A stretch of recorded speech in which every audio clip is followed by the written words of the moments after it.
Bendiciones, lo prometido es deuda. Como ustedes saben, el día de hoy, sábado, a finales de este mes, iniciamos con una nueva serie de enseñanzas. Esta serie de enseñanzas es sobre todo el libro final de la Escritura, sobre el libro de las revelaciones, el libro del Apocalipsis. Y como usted pudo apreciar en la miniatura y en el título de esta enseñanza, vamos a iniciar con las muy famosas iglesias postreras, las iglesias finales, las iglesias que vemos en el contexto apocalíptico. Este libro es un libro muy maravilloso, aterrador para muchos, y no es sorpresa debido a que conforme va avanzando vemos una serie de sucesos catastróficos, espirituales por parte del reino de las tinieblas que dejan mucho que desear.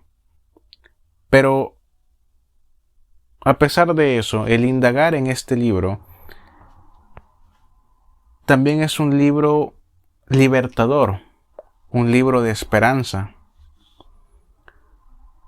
Y sinceramente es un honor para mí el compartir con ustedes no solamente el estudio de esta enseñanza, sino también toda esta serie.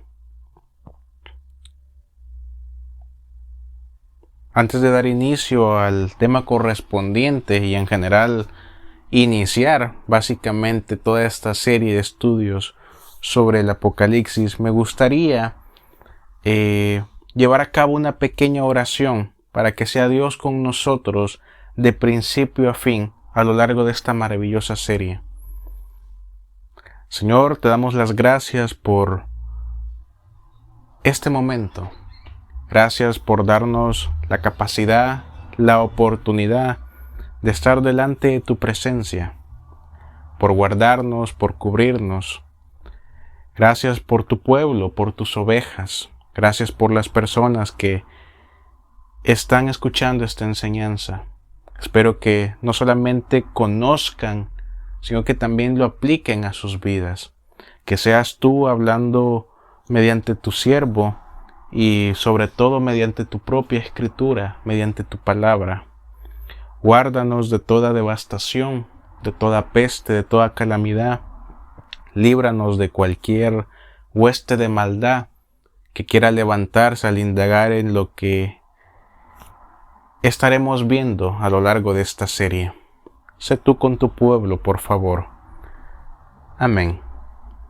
Hermanos, a manera de resumen, recordemos que toda la revelación que recibe el apóstol Juan lo recibe en la isla de Patmos. Él había sido expulsado anteriormente a esta isla por el hecho de expandir la palabra de Dios y el testimonio de nuestro Mesías. En dicha isla, él logra ver al Hijo del Hombre en el capítulo 1. Aquí se encuentra un maravilloso contexto de lo que acontece antes de toda la revelación escrita en el libro.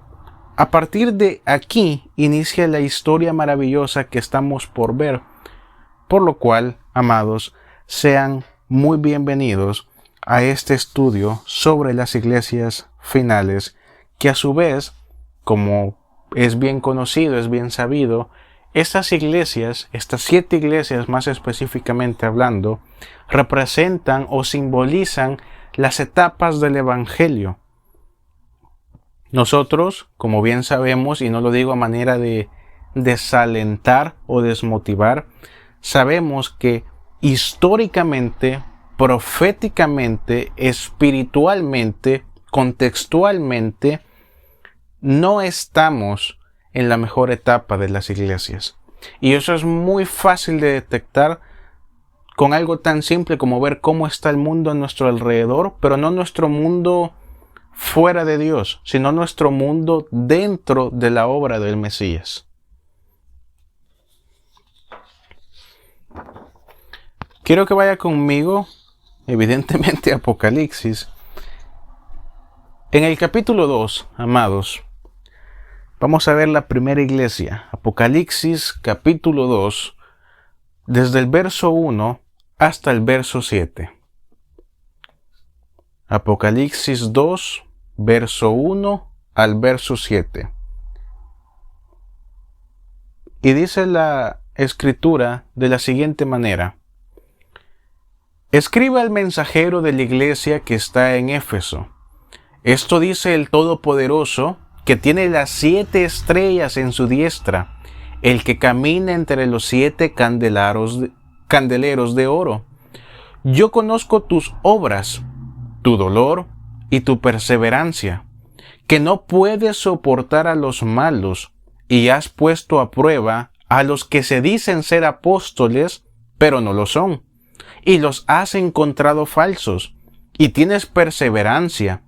Has soportado por causa de mi nombre, y no has desfallecido. Pero tengo contra ti que has dejado tu primer amor.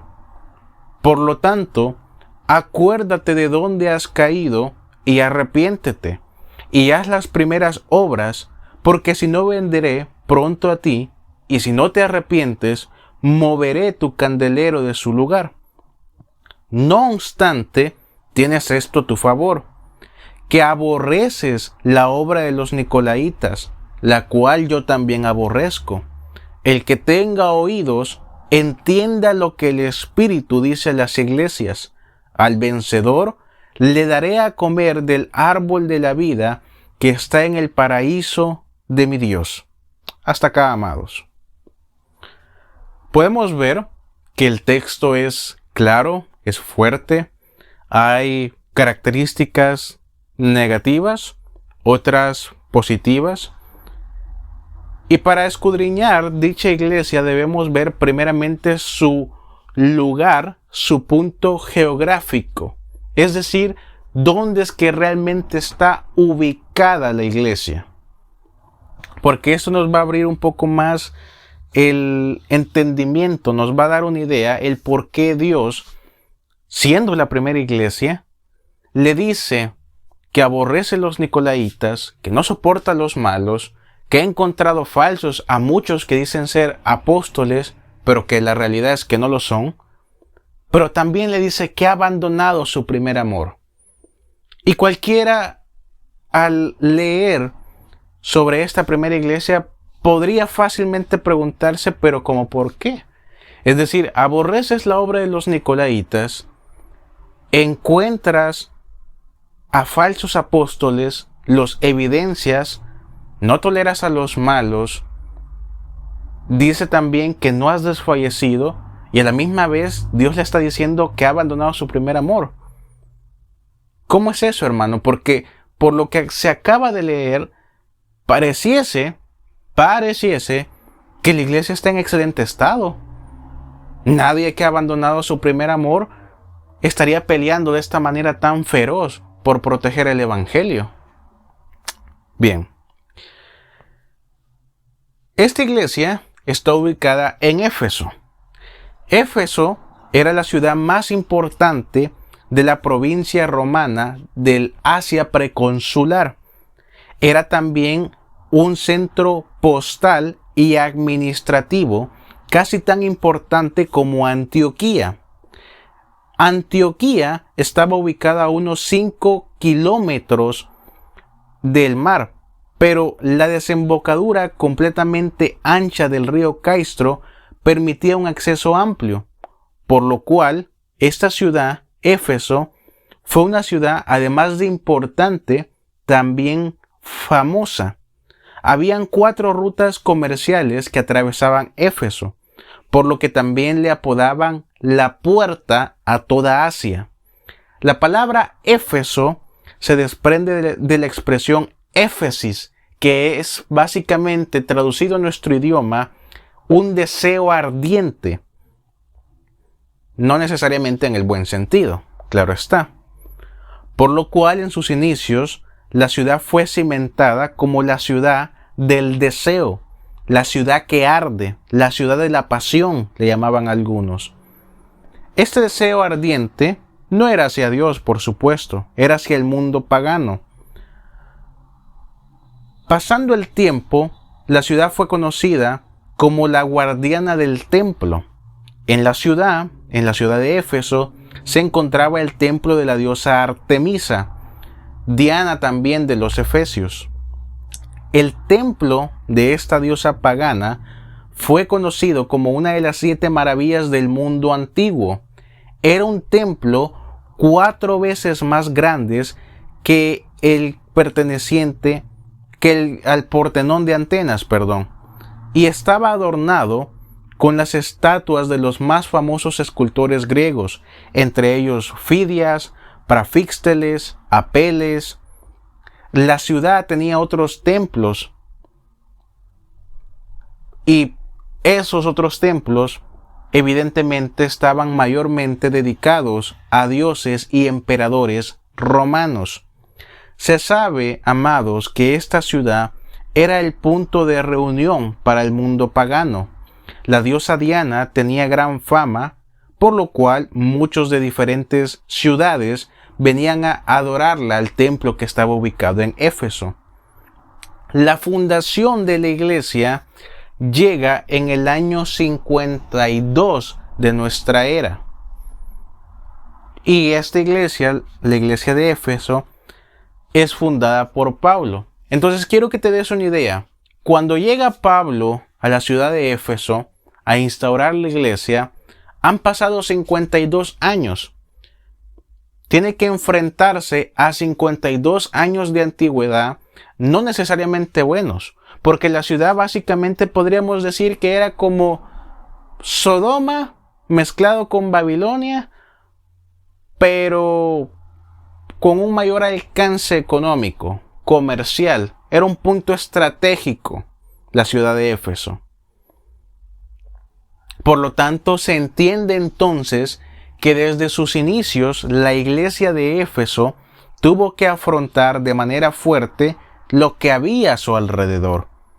Todo alrededor de la iglesia era una completa porquería por parte del maligno.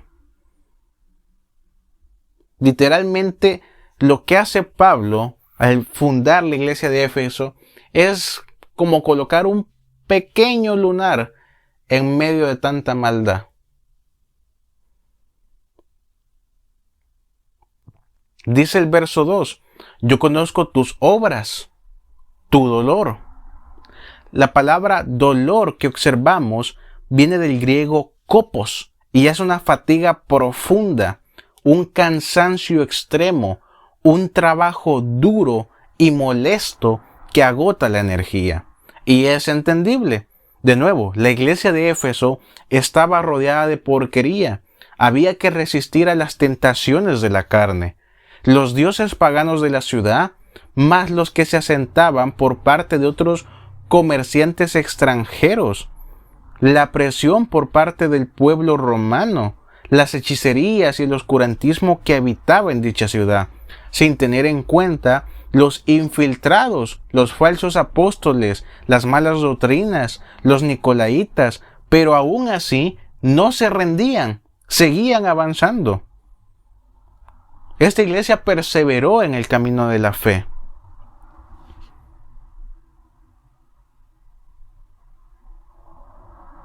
Cualquier otra iglesia rodeada por este tipo de asuntos, por este tipo de cosas, fácilmente se hubiera rendido el primer año.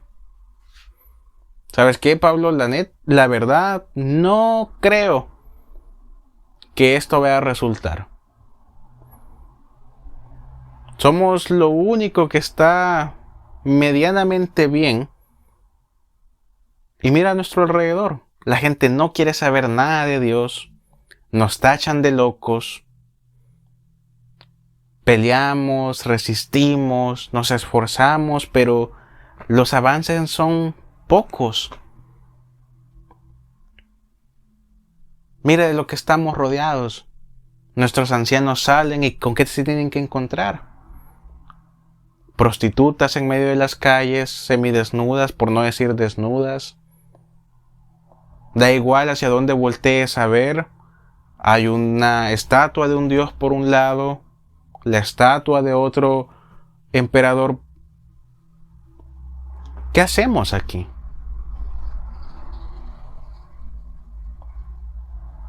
Tenemos que resistir a todos estos locos que vienen dentro de nuestra congregación, aquellos que dicen que han recibido una supuesta nueva doctrina por parte de un ángel, por parte de Dios mismo.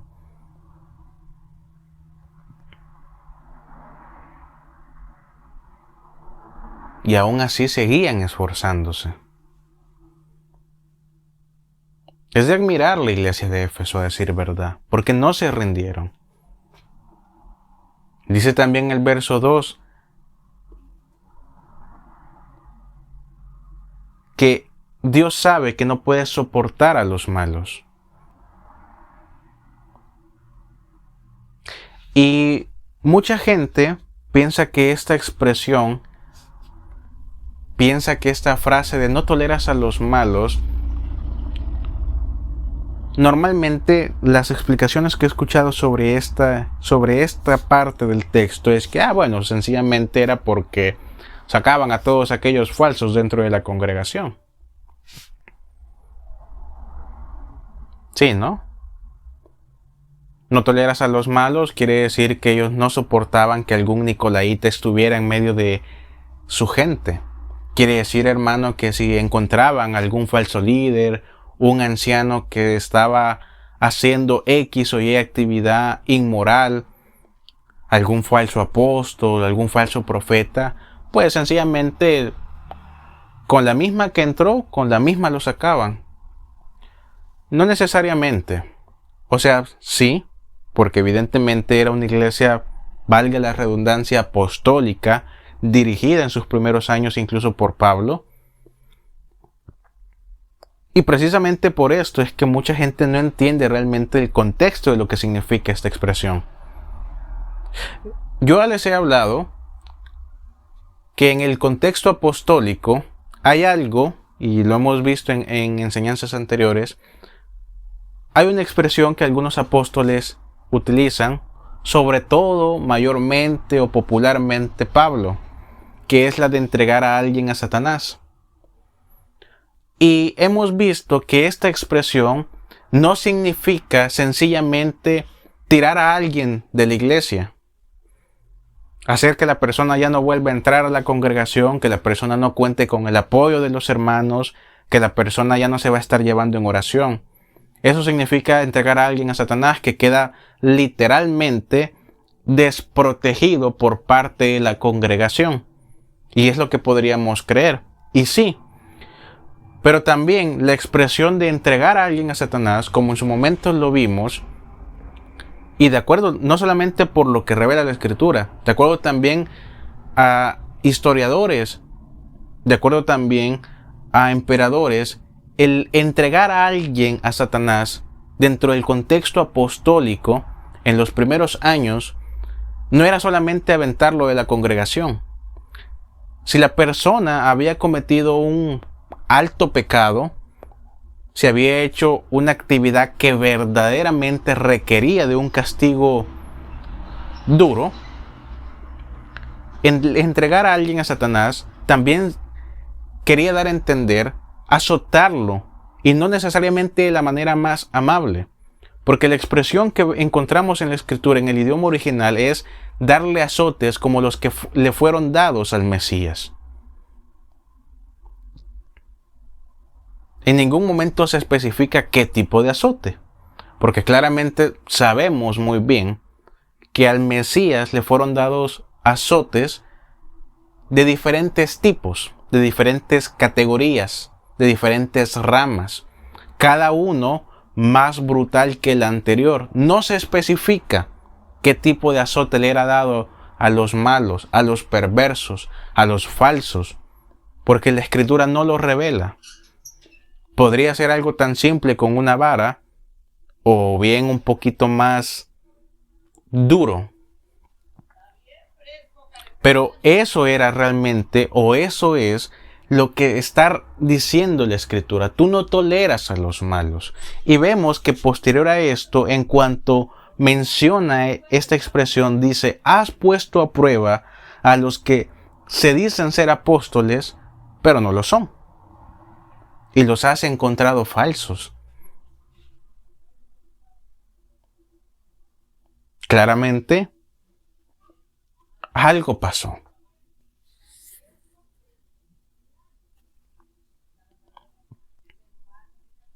El verso 6 dice, tienes esto a tu favor. Aborreces la obra de los nicolaítas, la cual yo también aborrezco. La palabra nicolaíta significa el que conquista el pueblo. La doctrina de este grupo era básicamente una copia de la mala doctrina de Balaam, una doctrina cimentada en el libertinaje de la carne, no en la libertad que nos otorgó Yeshua en el madero. Clemente de Alejandría dice lo siguiente en su texto acerca de los nicolaítas: se abandonaron por completo al placer, como chivos torpes, dedicados por completo a sus nefastas indulgencias. Con esto tan simple, nos damos cuenta de lo que hacía el grupo de los nicolaítas, esta mala religión. Ahora, sobre este contexto por parte del pueblo nicolaíta, también nos damos cuenta que a día de hoy, quizás con otro nombre, pero básicamente la doctrina sigue estando también dentro de las iglesias.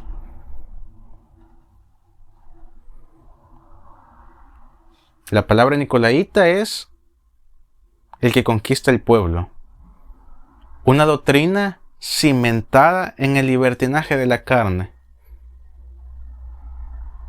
Casualmente, muchas iglesias están en este estado.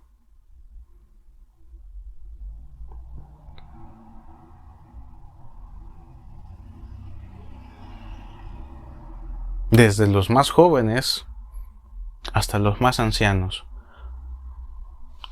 En los últimos tiempos, ¿cuántas veces no hemos escuchado escándalos dentro de las congregaciones?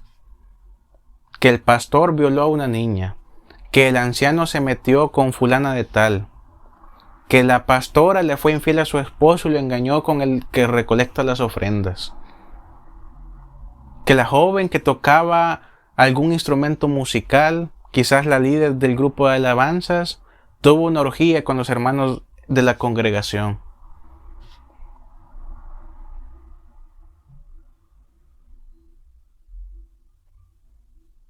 Es común encontrar este tipo de casos, desastrosos por completo, pero es común.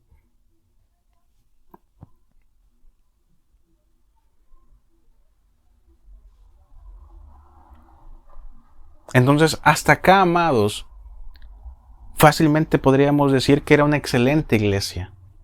Porque claro, no se le puede decir que no obrara en contra del maligno y en contra de los que le servían. Claro que sí.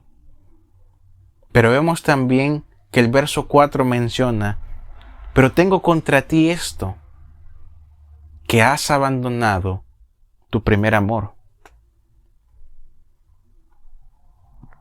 Algunos interpretan este verso pensando que la iglesia de Éfeso cedió. No, hermanos, que Dios menciona esto porque pasando el tiempo, la iglesia y sus líderes cedieron a la tentación, cedieron a lo que los rodeaba.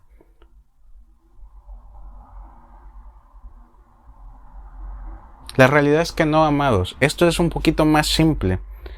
Pasando el tiempo, la iglesia logró resistir. Sus líderes seguían sirviendo a Dios tal cual como Él mandaba. Seguían luchando por la obra. Lo que cambió es que lo hacían con una ortodoxia fría, mecánica y disciplinada. O sea, todo el servicio, toda la disciplina, toda la constante vigilancia que tenían, lo hacían por costumbre, pero ya no lo hacían con el amor. El amor que Dios se había colocado en un inicio dentro de las personas de la congregación se había desvanecido. Ahora, tampoco podemos juzgar a la iglesia. Es completamente entendible esto. Vuelvo y repito, cualquiera de nosotros, si le hubiese tocado fundar una iglesia en esa ciudad, muy probablemente al año, con mucha fe, ya hubiera desaparecido la iglesia. Ya no estuviera la congregación. Pero esta iglesia logró resistir. La iglesia parecía ya de una forma muy mecánica, sistematizada. Por eso es que le dice a Dios, abandonaste tu primer amor. Me sirves, pero me sirves más por disciplina que por amor, por costumbre. Vemos también, claro está, que Dios les da una advertencia en el verso 5. Arrepiéntete, acuérdate de dónde has caído. Haz las primeras obras, porque de lo contrario vendré pronto a ti, y si no te arrepientes, moveré tu candelero de su lugar. Vas bien. Qué bueno que seas celoso, qué bueno que estés atento. Pero vuelve nuevamente a amar. Vuelve nuevamente a utilizar tu corazón.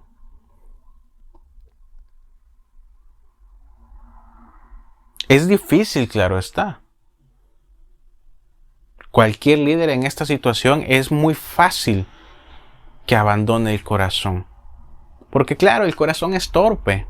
El corazón es emocional, es sentimental. Muchas veces es engañado precisamente por esto. Y más en el contexto de la iglesia de Éfeso, uno no podía ser tan emocional. Uno no puede llegar a ser tan sentimental. Con toda la porquería que rodeaba la iglesia, el líder, los ancianos,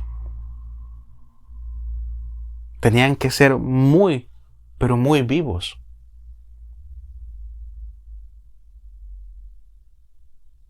De esta iglesia, amados, tenemos mucho que aprender. Imagínate, amado, la cantidad de iglesias que se podrían rescatar si fuéramos como esta iglesia. Si no dejáramos entrar a los falsos, o que si alguno se introduce dentro de la congregación, fuéramos astutos como la serpiente y los detectáramos de la manera más rápida posible. Imagínate lo que pasaría si no estuviéramos en esta porquería de que todos tienen derecho a hablar. No, hermano, que no lo calle. Si él es un siervo de Dios. Mire qué guapo está, cómo se viste, bien amable, bien atento con todos. Tiene una doctrina medio rara. Pero déjelo, deje que hable. Nos gusta escucharlo. Imagínate cómo estarían las iglesias si no toleráramos a los malos. Si reprendiéramos a los nicolaitas. Si en lugar de que en la iglesia estuviera liderada por el libertinaje sexual, realmente exhortáramos de manera fuerte. ¿Por qué es lo que falta? La iglesia de estos tiempos no le falta amor, no le falta empatía, no le falta cariño. No le falta el estúpido discurso de que quiérete a ti mismo, tú eres la mejor obra de Dios, Dios sonríe cada mañana en cuanto te ve, tú estás destinado a ser grande, vamos, motívate, levántate a las 4 de la madrugada, abre tu Biblia, colócate en el centro, manifiesta, decreta. No hagas nada en el resto del día, decretas tanto, pero eres tan perezoso para moverte que probablemente así es como se dan los milagros. La iglesia no necesita de eso. La iglesia necesita estas características. Saber detectar a los impostores. ¡Hey! Ven. ¿Tú que te crees falso apóstol? ¿Tú que te crees profeta de los últimos tiempos? ¿Cuántas iglesias has fundado, brother? ¿Cuántas profecías se han cumplido? ¿Cuál es tu doctrina? ¿De dónde vienes? ¿Cuánto tiempo tienes sirviendo al camino de Dios? No, hermano, es que eso se siente. Sinceramente no, amados. Vuelvo y repito, el corazón es torpe, es fácil de engañar. El líder de una congregación no puede dejarse guiar solamente por el corazón.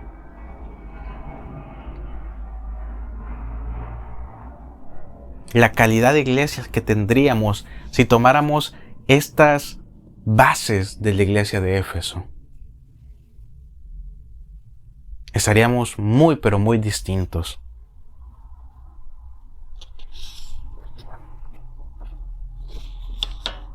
Vaya conmigo a la iglesia número 2.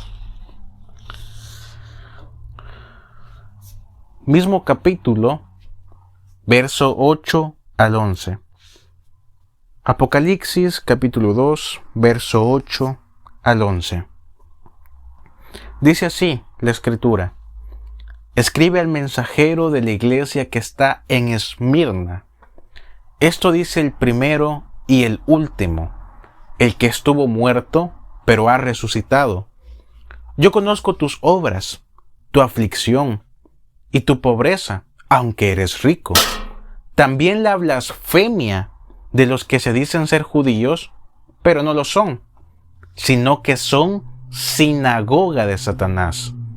No tengas ningún temor de las cosas que vas a padecer, porque he aquí, el adversario echará a alguno de ustedes en la cárcel para que sean probados, y serán afligidos durante 10 días. Sé fiel hasta la muerte, y yo te daré la corona de vida. El que tenga oídos, entienda lo que el Espíritu dice a las iglesias. El vencedor no sufrirá ningún daño de la segunda muerte.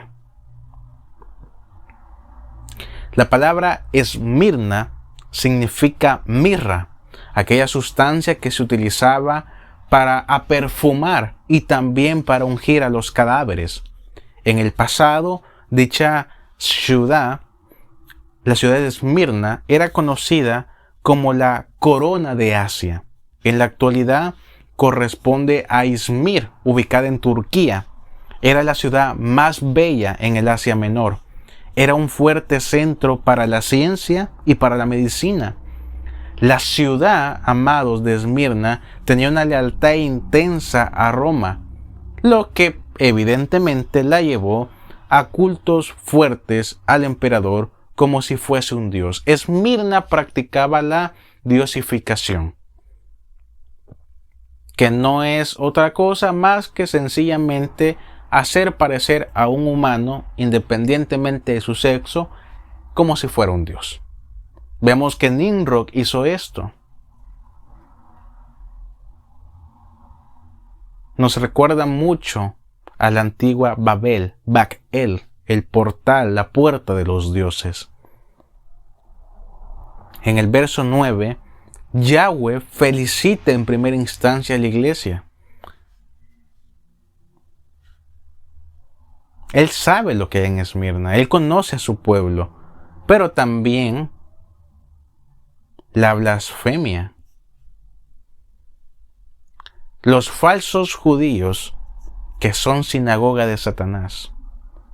No se refiere, amados, únicamente al sentido espiritual, que es lo más obvio, ya que claramente estos falsos judíos se oponían al evangelio. Tenían un judaísmo corrupto, por decirlo de alguna manera. Rechazaban por completo la persona del Mesías, sus doctrinas. Este grupo, amados, de falsos judíos incluso instigó a los paganos en más de una ocasión para dar persecución a los creyentes, por lo que obviamente a nivel espiritual no tenían nada que ver con Dios. Eran desde la más mínima célula hijos del maligno. Pero este grupo, específicamente este grupo de falsos judíos, tienen algo particular, porque al indagar en la historia y al encontrar los nombres, porque aquí en la escritura solamente vemos que dice aquellos que dicen ser judíos pero no lo son, pero no nos dan los nombres de estos que se dicen ser judíos y no lo son. Pero al indagar en la historia y encontrar los nombres de estas personas, los nombres de estos falsos judíos, casualmente descienden de una rama genealógica.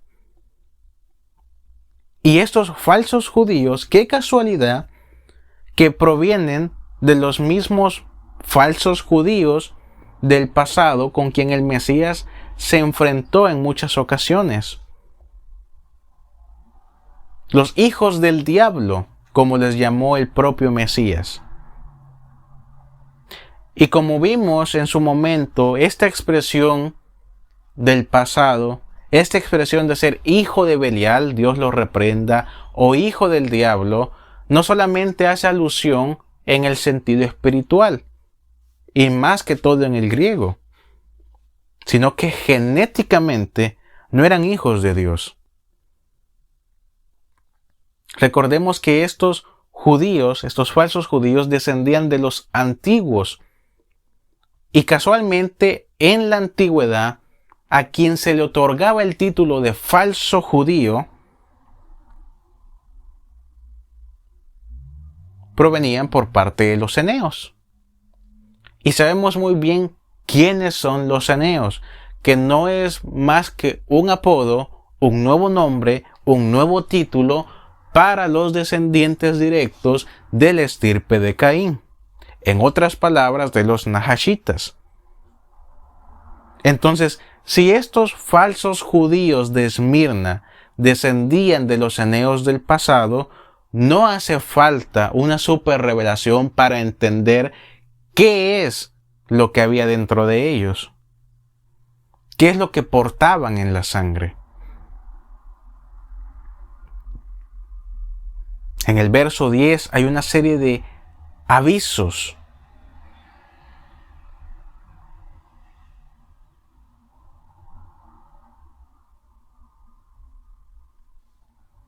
Avisos que a cualquiera fácilmente podrían atemorizar.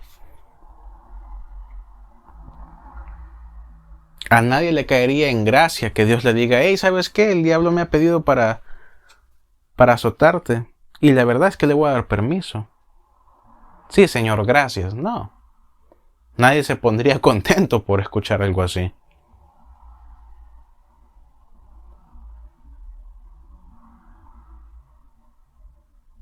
Lo bueno, dentro de todo, es que estos hermanos de Esmirna solamente iban a ser capturados y afligidos durante 10 días, porque eso es lo que dice la Escritura.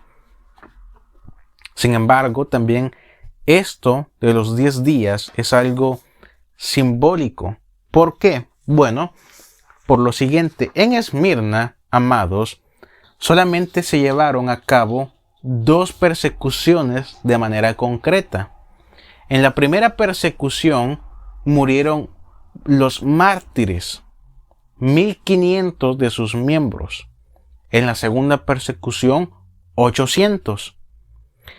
La iglesia de Esmirna simbólicamente está representando, está simbolizando la época de la persecución.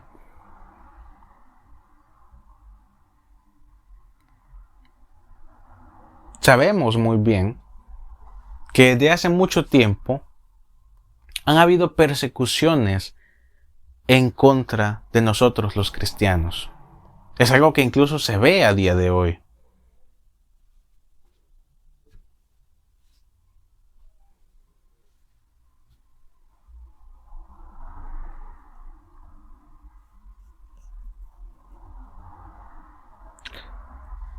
Luego de estas 2 persecuciones de manera aislada, podríamos decirle, de manera concreta, vienen 10 persecuciones generales. Y entre ellas, la más cruel fue por parte del emperador Diocleciano, la cual duró 10 años. Dicha persecución fue la 10ª, o sea, la última. Vemos también que al finalizar dice: el vencedor no sufrirá daño de la segunda muerte. La primera muerte, como bien sabemos, es la muerte física. La segunda es la muerte espiritual. Recordemos que luego de nuestra muerte física es cuando nos enfrentamos a una gran verdad. ¿Dónde vamos a estar? ¿Cuál es nuestro destino?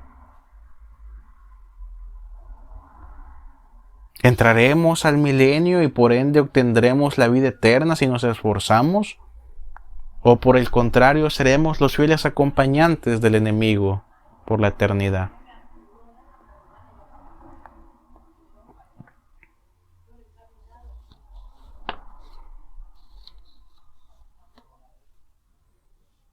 La iglesia de Esmirna, la iglesia de la persecución.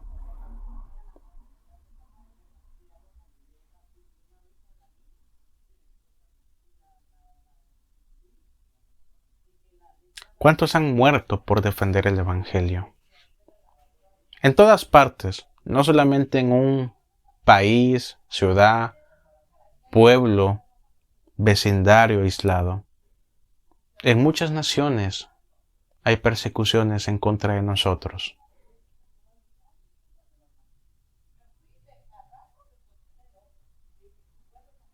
La pregunta es, ¿qué de estas personas?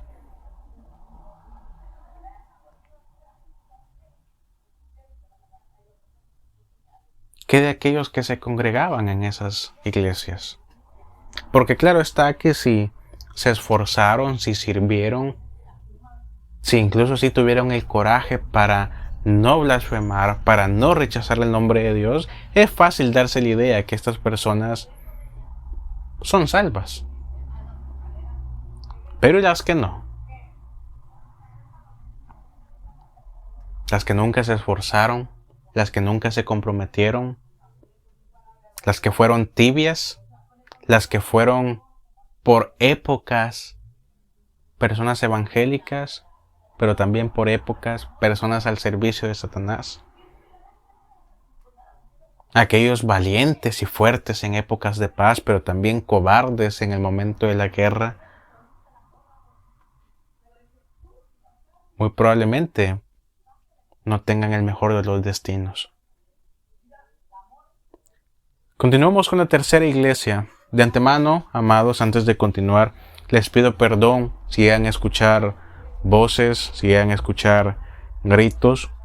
La verdad es que alrededor de la vivienda hay un gran caos desde la mañana, vecinos problemáticos, entonces de antemano le pido sinceramente una disculpa si es que llegase a escuchar palabras antisonantes. No tienen nada que ver conmigo, aquí servimos completamente a Dios, pero vale la pena aclararlo. Sigamos con la tercera iglesia.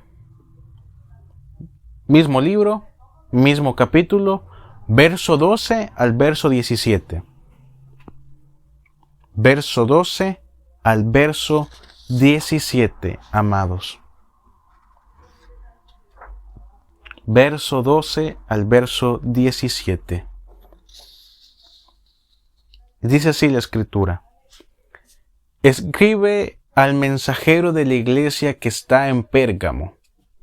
Esto dice el que tiene la espada aguda de dos filos. Yo conozco tus obras y donde moras, donde está el trono de Satanás, pero te has afirmado en mi nombre y no renunciaste a mi fe en los días que apareció mi testigo, mi fiel, a quien se le dio muerte cuando estaba con ustedes donde mora Satanás. Pero tengo unas cuantas cosas contra ti, que tienes allí a los que retienen la doctrina de Balaam, que enseñaba a Balac a poner tropiezo delante de los hijos de Israel, para que comieran cosas sacrificadas a los ídolos y para cometer fornicación. Así también tienes a los que retienen la doctrina de los nicolaitas.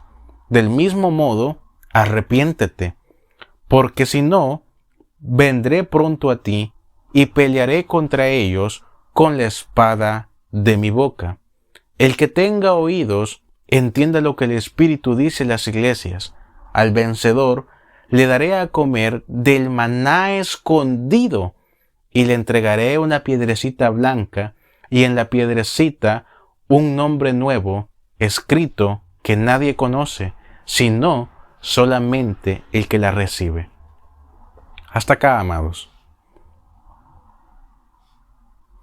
Una de las iglesias que normalmente crean mayor expectativa, no necesariamente para bien, también crean mayor asombro.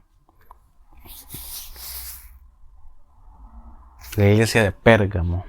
El significado original de Pérgamo es ciudadela. Pérgamo, a manera de adentrarnos un poco en la historia, fue edificada sobre una colina de 350 metros en medio de una planicie fértil a unos 32 kilómetros aproximadamente de la costa del mar Egeo. Pérgamo había servido como la capital de la provincia romana de Asia Menor durante más de 250 años. Fue un centro religioso importante para los cultos paganos de Atenas, Asclepio, Dionisio, que es básicamente el dios Baco, el dios de la embriaguez, y por supuesto, para Zeus, Dios lo reprenda. De hecho, Pérgamo fue la primera ciudad en Asia que erigió un templo en honor del César aproximadamente en el año 29 antes de la llegada de nuestro Mesías.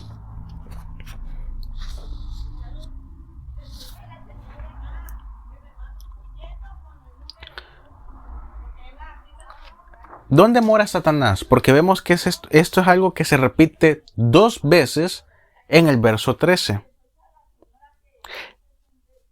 En la Acrópolis de Pérgamo se encontraba un altar inmenso en forma de trono que pertenecía a Zeus, el regente de los dioses bajo el contexto griego.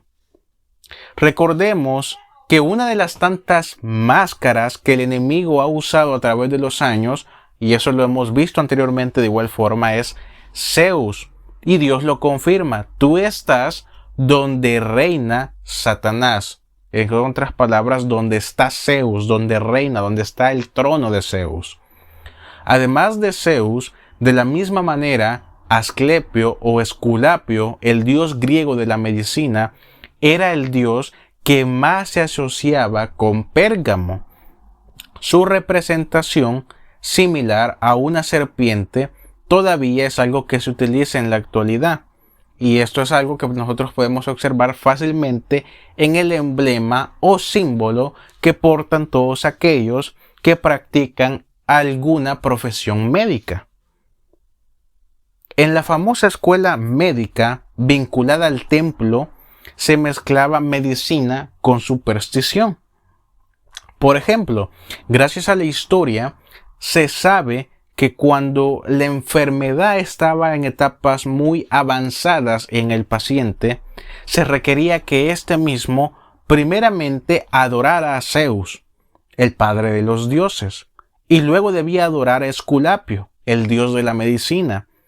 Posterior a esto, amados, se llevaba a la persona enferma, se llevaba al paciente a dormir en el suelo del templo y dejaría que las serpientes se arrastrasen por encima de su cuerpo para que lo inocularan con su poder sanador.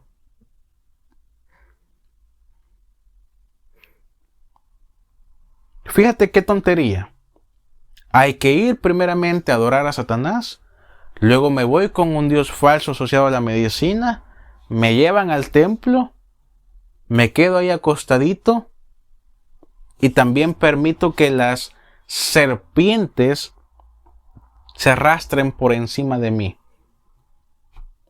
Qué simbología tan perversa, ¿no? Tan maldita. Perdón la expresión, pero es la realidad.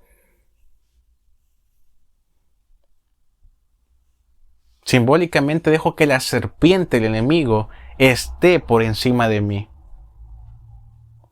Claro, las personas de dicha ciudad no lo miraban así, no tenían en cuenta lo que realmente el enemigo estaba simbolizando. Y eso representaba evidentemente el decaimiento de dicha ciudad. El testigo fiel al cual se le dio muerte, que se menciona en el verso 13, muy probablemente se tratase de Antipas. De acuerdo a la tradición, Antipas, fue quemado hasta morir dentro de un becerro de bronce, un método de tortura bastante conocido que se empleaba en la antigüedad. En el verso 14 dice que hay algo en contra de la iglesia, que es que ellos tienen allí a los que practican, a los que retienen la doctrina de Balaam. Y la doctrina de Balaam, como lo menciona el verso 14, era cometer fornicación, desviar sus caminos de Dios. Además, también dice el verso 15 que la iglesia tenía a los que retenían la doctrina de los nicolaitas.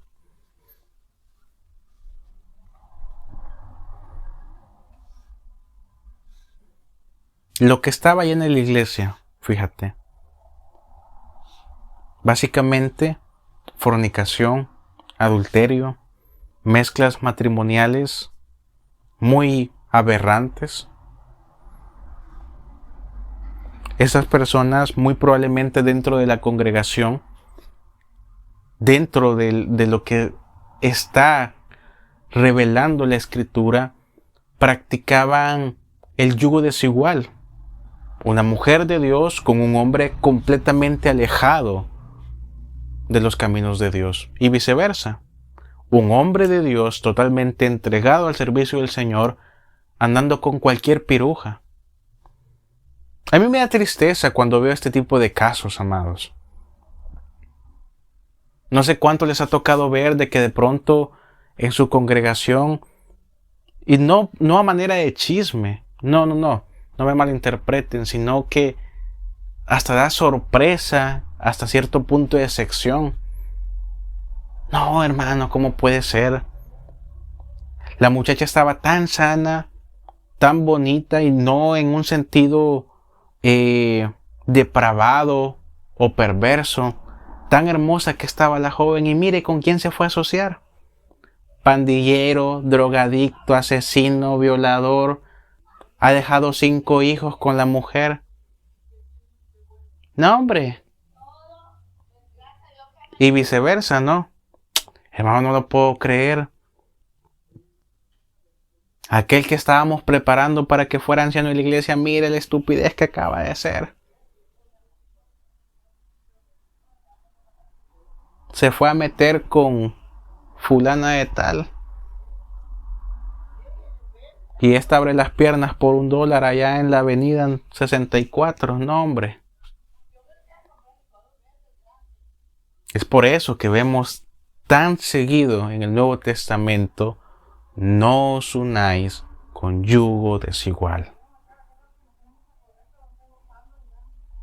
Muchas personas me he encontrado con este tipo de contenido, sobre todo en TikTok,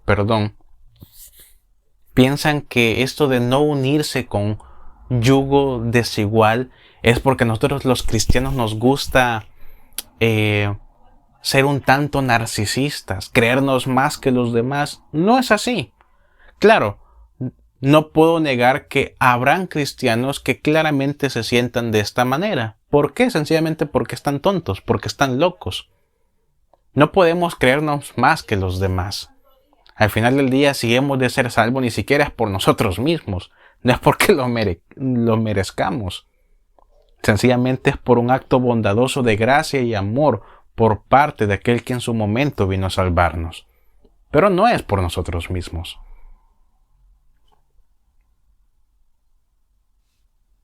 Hay un gran peligro en unirte con alguien que tiene un yugo desigual. Recuerdo que el año pasado me tocó ver muy pero muy de cerca un caso. Un joven se había apartado durante X cantidad de tiempo del Señor. Y recuerdo que en ese momento yo lo conocí en el trabajo, donde estaba anteriormente laborando. Hablábamos y era grato tener una charla con este joven. No voy a mencionar su nombre por respeto. Las cosas que hablaba con él realmente me demostraban que es cierto, quizás no era un doctor en teología, quizás no manejaba la escritura como si fuera la palma de su mano, pero era alguien que evidentemente tenía mucho conocimiento y se notaba que le había servido a Dios. Aunque la persona estaba apartada de los pasos de Dios, tenía todavía esa llama, ese fuego interno, quizás pequeño, quizás evidentemente debilitado, pero seguía estando ahí esa chispa. Esta persona de pronto comenzó a relacionarse con una de las mujeres que también trabajaban ahí. Y al principio todo iba bien. Para él. Muchos le aconsejaban, incluso yo, no te metas con ella, brother. ¿Pero por qué? No sé, no te metas con ella. A veces los que... No puedo decir que estamos más experimentados, pero en muchas ocasiones aquellos que hemos atravesado por cosas indebidas en nuestro pasado antes de conocer a Dios, detectamos más fácil a aquellos que solamente utilizan máscaras, por decirlo de alguna forma. Pasó el tiempo, este joven, como cualquier enamorado, súper bruto, haciendo a diestra y siniestra todo lo que cabía bajo su presupuesto económico, a manera de enamorar, hacer feliz a esta mujer, a esta joven.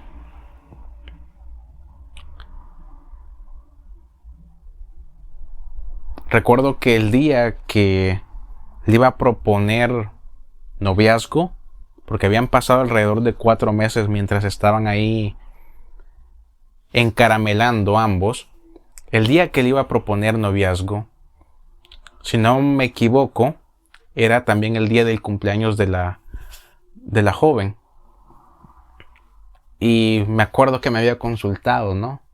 No, que hoy sí, hoy me le declaro y mire que tengo este regalo y qué consejo me das, Adonai, y te lo cuento en confianza porque tú eres mi amigo, me ha gustado los consejos que me das, pero estoy perdido de amor por esta joven. Y bueno, no, ya al final desistí, quizás hice mal, desistí de darle consejos y le dije, pues si es lo que quieres hacer, hazlo, advertido ya estás. No solamente yo le había advertido, sino también muchas personas del trabajo que no se relacionaran con esa joven. Y no hizo caso omiso. Y me dijo, te prometo que en cuanto me dé el sí, vas a ser la primera persona como amigo, como confianza, el aprecio que te tengo mientras te he conocido, que te voy a avisar. Y yo, ok, está bien, hazlo, no hay problema. Suerte, brother. Recuerdo que esa noche, como a las 11 aproximadamente de la noche, me escribe en WhatsApp. Pero me escribió un testamento y dije, Dios mío, ¿será que este joven va a morir y piensa dejar toda su herencia a mi nombre? Bendito seas. No se crea. El tipo había descubierto y hasta ese momento entendió el por qué le decíamos que no se relacionara con esa mujer. Resulta y resalta que la mujer estaba casada, era madre de un niño, estaba esperando otro bebé en camino. Aparte, ella era fiel devota, si no me equivoco, de la muerte. No le voy a decir Santa Muerte porque Santa no tiene nada. ¿Okay? Si hay aquí alguien que tiene este tipo de creencia y se siente ofendido, sinceramente no me importa. Se puede largar. Y eso, para los hermanos que me escuchan de acá de México, saben bien qué es lo que implica adorar a esta supuesta Santa Muerte. Ella era fiel devota de esta deidad, por decirlo de alguna manera. Está muy tatuada. Le gustaba también, aparte, adentrarse en el mundo espiritista. Total, sucedió un caos por completo. El joven se decepcionó, anduvo muy agüitado, como dicen los mexicanos, durante buen tiempo. Al final renunció al empleo. Yo creo que le dio vergüenza el hecho de que le hicieran tanto bullying. Ya no supe de él. Le escribía, pero no contestó. Pero es un claro ejemplo de lo que sucede cuando una persona anhela. En el caso de esta persona, de alguna u otra manera se salvó, porque al final no se dieron las cosas. Pero hay personas dentro de la congregación, hay hombres, hay mujeres de Dios, que no se dan cuenta hasta que están ya en la mera relación, cuando ya están hasta lo profundo del abismo, en lo más profundo del pozo, es que se dan cuenta.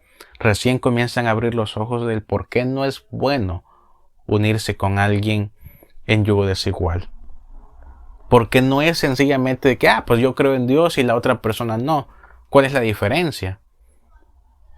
Sino también son las costumbres, la moralidad, la ética de la otra persona, sus valores. Ok, la persona aparentemente no cree en Dios, pero ¿y entonces en qué cree? ¿A quién sirve?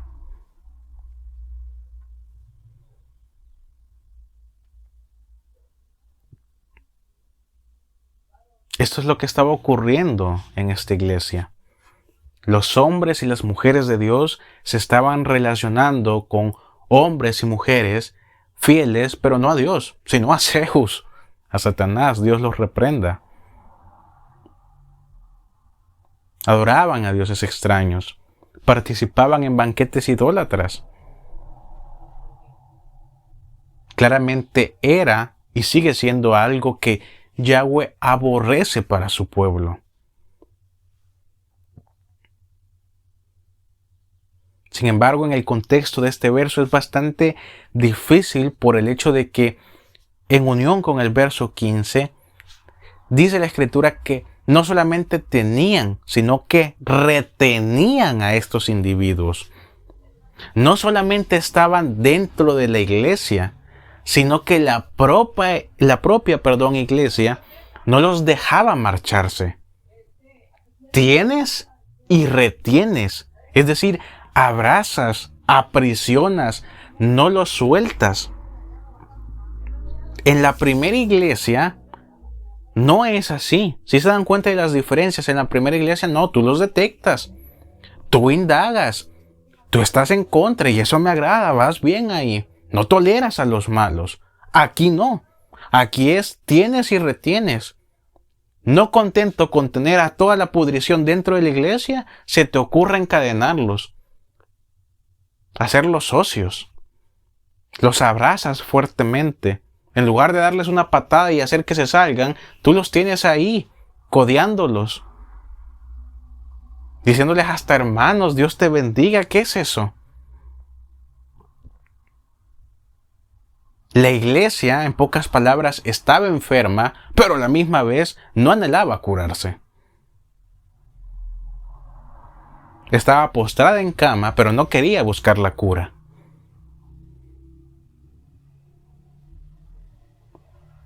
Estaba en un estado muy, pero muy caótico, claramente.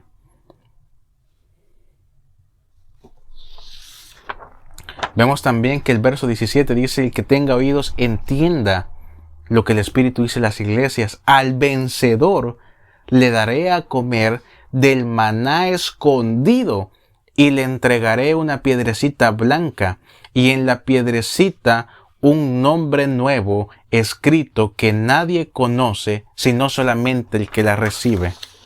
Recordemos, amados, que antiguamente el maná se encontraba escondido en el arca, de acuerdo a Éxodo capítulo 16, verso 32 al verso 34, si no estoy mal. Si no, corríjanme en la parte de los comentarios. En cuanto, a la piedrecita blanca que se menciona, los romanos otorgaban una piedra blanca como invitación para los festivales más importantes, así como fiestas donde habían grandes banquetes. A los atletas griegos, por ejemplo, que ganaban, se les entregaba como parte de su galardón. En pocas palabras, cosas maravillosas tiene Dios para el vencedor, para el valiente, para el que cae e incluso con la más mínima esperanza se levanta, para el pecador que enfrenta su pecado y día a día se conduce por el camino de la redención, sin importar lo difícil que sea. Lo que Dios está tratando de decir es que si tú eres como estos atletas, yo te invito, yo te doy una piedra blanca. Nadie de los que están a tu alrededor van a conocer el nombre que hay en ella, solamente tú. Así de especial eres para mí. Pero hay que esforzarse. Hay que sacar la basura que hay en nuestro interior. Hay que alejarse de malas personas, de malos hábitos. Porque claro, el detalle es que realmente ser fieles a Dios implica todo esto. Significa no ver cierto contenido que nos hace daño. No escuchar ciertas cosas que, aunque puedan parecer muy hermosas, nos puedan asentar bien a nuestra carne, espiritualmente y moralmente nos devastan. Estar dentro de la fila de Dios significa muchas veces alejarte incluso dentro de tu propia familia.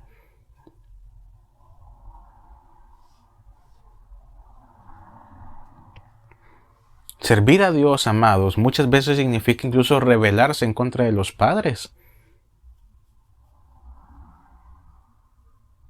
Significa apartarse de, entre comillas, amigos que solamente nos estorban.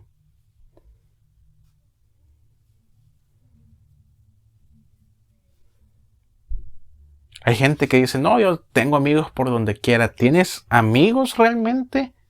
¿O solamente son tus compadres, como dice el mexicano?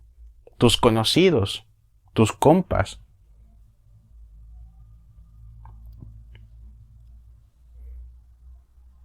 Amigo en primer lugar lo es Dios.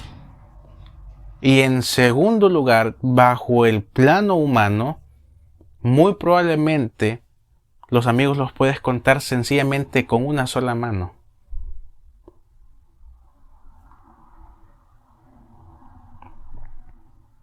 Hermano, esforcémonos para alcanzar nuestro galardón.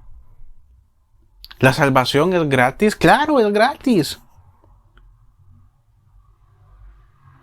Pero las coronas, los anillos, los brazaletes, las piedras preciosas, las gemas, el emblema, el poder, el rango, eso ya no es gratis. Eso hay que ganárselo, hermano.